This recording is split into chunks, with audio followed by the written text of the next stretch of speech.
Okay, we finally got the paint job done on our disaster. If you look right here, you can see it came out really smooth. I did end up having to buff it. The paint didn't match perfect. You can kind of see that here. But let's look up here. This is where we really want to look. Can you see where all this paint's peeling off? You can see paint peeling off here on this edge. And there's a lot of other damage on the vehicle besides that, and we'll walk around in a minute. But now you know that if you ever run into that problem and it turns out to be a real clusterfuck of a fucking situation, this, what we just did, and I just showed you, is probably the biggest disaster that you'll ever run into when having an issue with painting a car. Welcome to D.I.Y. Automotive School with my friend Pete and Minnie, the body shop girl. It's everything you need to know about cars and more.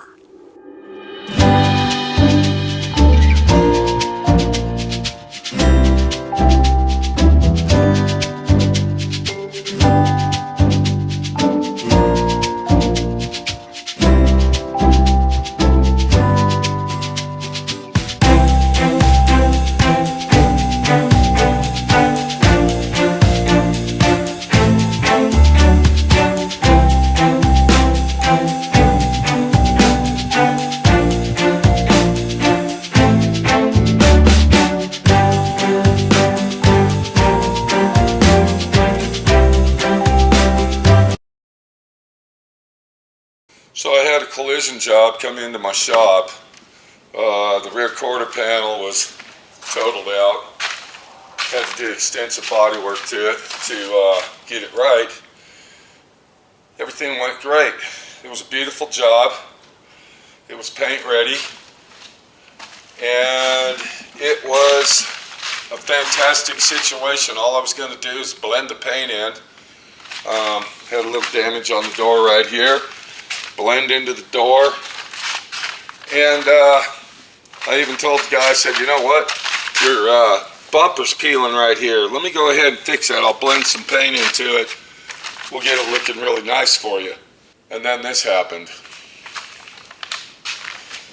It started out with the paint didn't match at all. You can see the color is way off. Of course, when you got the car taped off and you're painting it, you don't notice that. When I did a tap test on it, and that's where you take your little pinky, tap the paint, and then you do that, let it dry, it all matched up really nice. But then I started thinking to myself when the car was all taped off, and you can see I've already pulled the tape off, because now we got to paint the front door along with this whole rail up here. We got to paint this whole rail that comes down to here. So that's all got to be blended and painted in. Hopefully the back door will match. You can definitely see a different color here. So it started out with that. But at the time I didn't realize it. Once again, it was all taped off. We didn't know. And then I went ahead and I put the clear on it. Since it was warmer yesterday, I went ahead and used standard hardener instead of fast hardener. And that, my friend, is where the problem started. We got multiple runs right here. You can kind of see the lines. You can see right here where the lines are. And then we had some runs in this area and down here. So I went ahead and did a tape trick on it. And what a tape trick is if you get a run in it on your first coat of clear, you take some 2-inch tape, 1.5-inch tape, and then what you'll do is you'll just lightly go like this and then peel it off.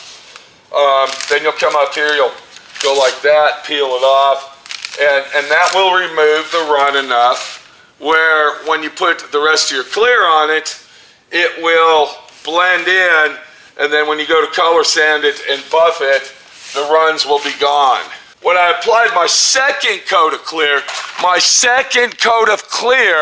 it looks worse. Now the paint starts sagging on us. But before we notice anything, you can see, okay, here's our tape trick. Bam. All right, that's what happens. And then we notice that when I'm standing over here and walking toward the vehicle, I notice that it's starting to look blotchy. Blotchy, and the paint is not flowing out properly.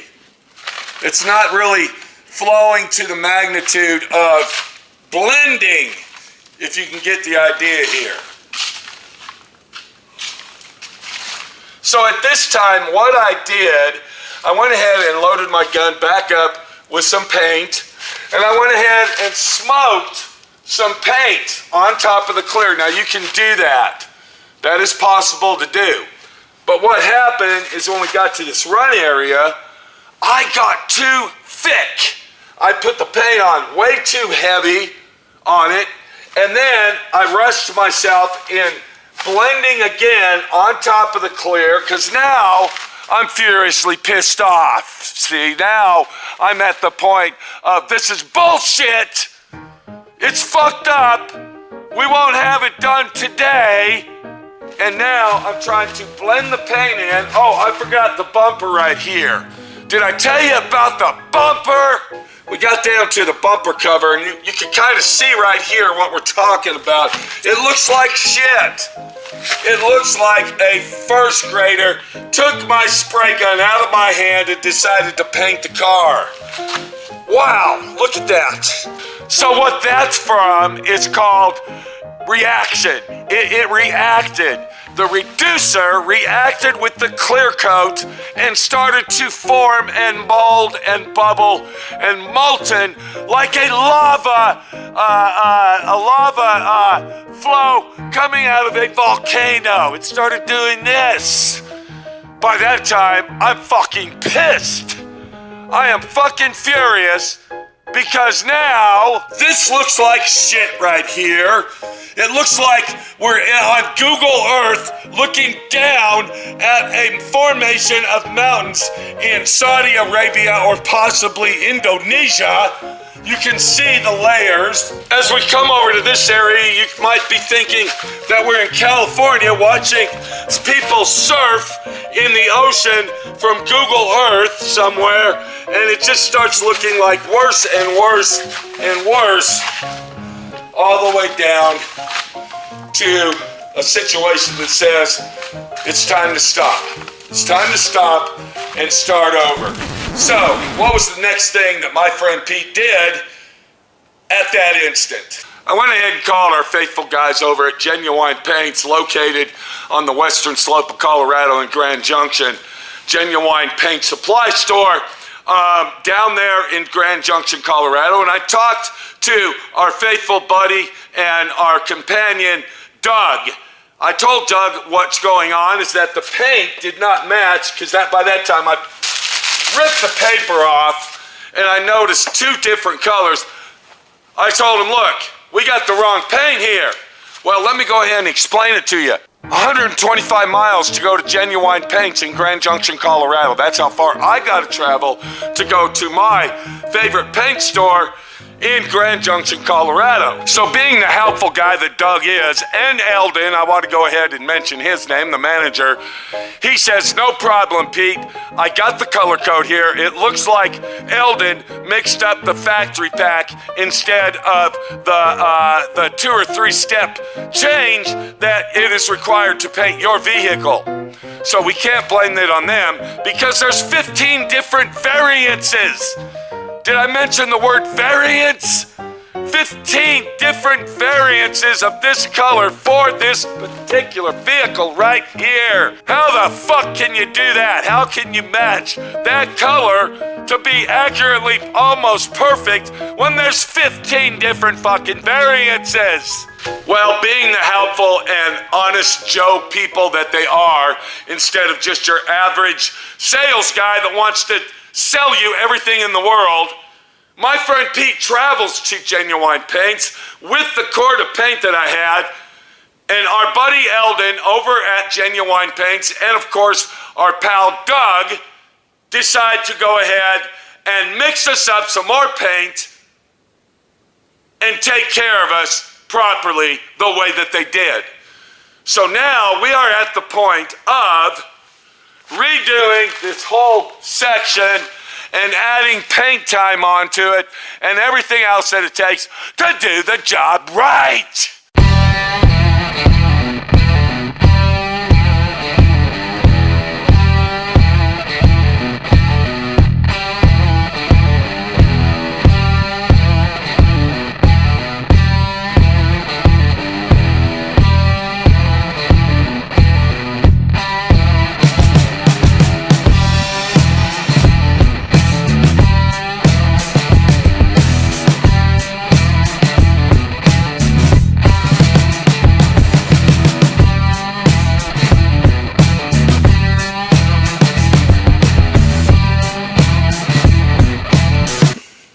So this actually turned out to be one of those, have you ever had that type of day situation? Once again, this is fucked. This is a deal that just happens maybe once every 15 years in your lifetime, or possibly if you're a beginner, it might happen every day. I don't know. But now, what we have to do to fix this issue is I will have to block sand this. We will have to block sand and wet sand this with probably 400, 600, all the way down. We'll have to blend the paint into the driver's door to match and completely redo this whole paint job to make sure that the customer is satisfied. And my friend Pete did the right thing by doing it the right way. So what we're going to do to start out this disastrous nightmare to fix it, because I know you are watching this video to learn how to fix issues like this. The crucial and most important thing to remember, this is brand new, fresh clear coat on top of this base coat paint. So we have to very well be careful, because I'm going to tell you right now, we're going to bust through the clear. We are going to bust through the clear. There's no doubt about it. And it's going to be a very scary and what can I say, diabolical situation to fix this and do it right. So we're going to start out by wet sanding all these panels with 400. Let me go get everything we need to do the job. I'm going to show you how to fix a problem like this. My friend Pete fucked up because I'm human and nobody is perfect. And now it's time to go ahead and take care of the owner and take care of the issues and the problems that I have created by being in a fucking hurry to get it done and out of the shop. So to fix this problem that we have at hand, the first thing we got to do, we got to block sand all of the unevenness, you might call it, the ripples, the runs, and all of the sags out of the vehicle. Now, keep in mind, I painted this yesterday, so this is going to be a very, very touchy repair, and it's going to take some very, very, what can I say, patience to get this done right. So the first thing we're going to do is we're going to get a hard block, and this is a hard block. It's not a rubber block. It's not a Dura block. It's not a hand sanding block. This is a hard block. It's very important that you use a block that is a very hard surface, because we need to sand it down, and the magnitude that we're going to sand it to is we're trying to get rid of all of the unevenness and bring it back down to where it's flat before we go any further. So by using this block, which is a hard surface block, that is going to give us the opportunity to achieve that type of a sand job. The paper that we're going to start out with is 400. We're going to go ahead and get a sheet of that out right here. Now this type of block here, if you open this up, I'm going to go ahead and show you what it is. If you look real close, there's nails inside there, and that's what holds your sandpaper. Another thing we're going to need is a sponge, because this is wet sanding. You have to do this with water. You cannot dry sand this type of a repair. So before we start, we don't want to sand this area here. So we're going to go ahead and put some yellow tape on this panel right here. So we're going to go ahead and start sanding this down, and we are going to make sure that we have water running on this continuously. Very important to keep this nice and wet. And the only places we're going to use our solid hard block is where we have imperfections such as this. We're not going to use it on the whole thing.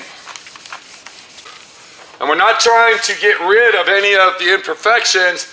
We're just trying to make that surface smooth. We don't care about the coloring, the discoloring, or anything like that. We just want to level everything out and make it smooth. And we want to try to do it without busting through the clear, if possible. But the most important step in a situation like this is that tool right there. It's very important to use a hard block. If you use a blue block or a soft block, you're not going to be sanding it down. You're going to burn through the clear a lot easier.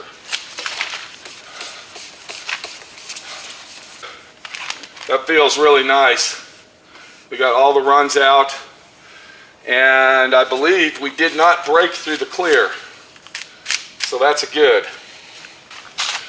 So you can kind of see what's going on here. The sandpaper is really building up with that fresh clear. We're going to go ahead and change our sandpaper out and do this area right here.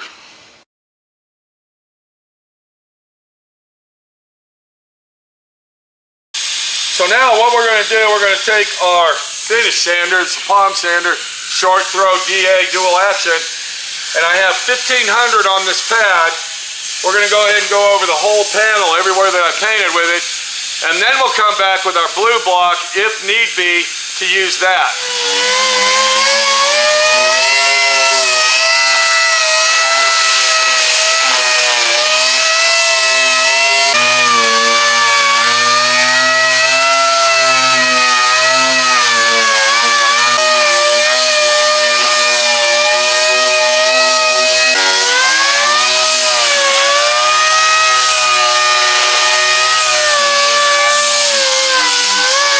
What we're trying to achieve here, using our D.I.Y sanders to get rid of the orange peel, because when we put our new paint on and our new clear, it's going to create more orange peel, and if we don't get the orange peel out on our first attempt to paint this thing, then it's going to be so orange peeled that it'll be very, very rough to paint, to color sand out.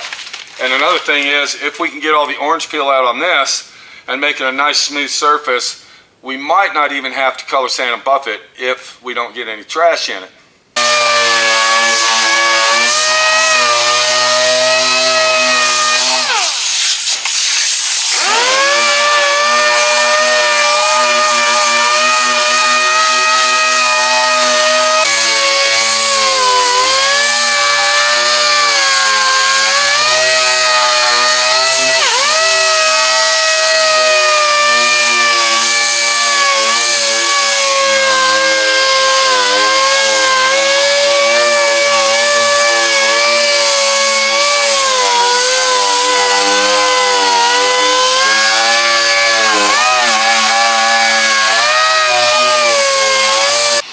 So now what I'm going to do, I'm going to go ahead and take the blue block that I showed you at the beginning, and we're just going to go over it very lightly to make sure that we covered all the areas.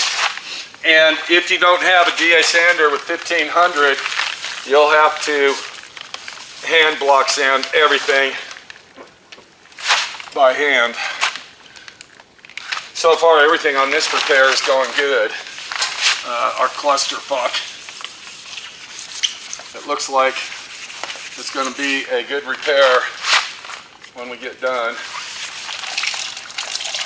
And more than likely we'll have to completely retape this whole paint job to start over. But for right now, let's just get this out of the way and wash off what we already did. And I'll show you the imperfections. You'll be able to see them a lot better now once I get all this muck off. Now we can actually see where all of our imperfections are, and you can see this big one right here. This has been sanded down. Now I'm going to tell you, when I saw that it was reacting and running and all the other stuff that it was doing, I went ahead and put 2 more light coats of clear on it. And the reason I did that is to encapsulate all this in clear, so when I sand it down, I don't bust through the clear. That's very important. All right, here's our runs that we had right in this area. It had runs all along this thing, but we got more sanding to do, and the other sanding that we have to do is we have to prep this door so we can blend the paint from this door into that door. Originally, it had a small dent over here that I had to repair, and I was only going to blend the paint into this door right in here and then clear coat it. I was going to take the quarter panel, bring it up here, and just blend it into here. And you can see where I had it taped off right here, and it would have blended really nice. What turned out to be a nice, easy, simple collision repair job has turned into a disaster, and now it's time to fix it. So what I'll do on this up here, I will take my Scuff and Stuff and my gray Scotch-Brite, and I will scuff down all of the leftover areas that I need to paint, which will include this front door and this whole top rail. Found another little run, we need to get that out. You can see all the little imperfections, you can see this line right here, and then of course our massive destruction up here.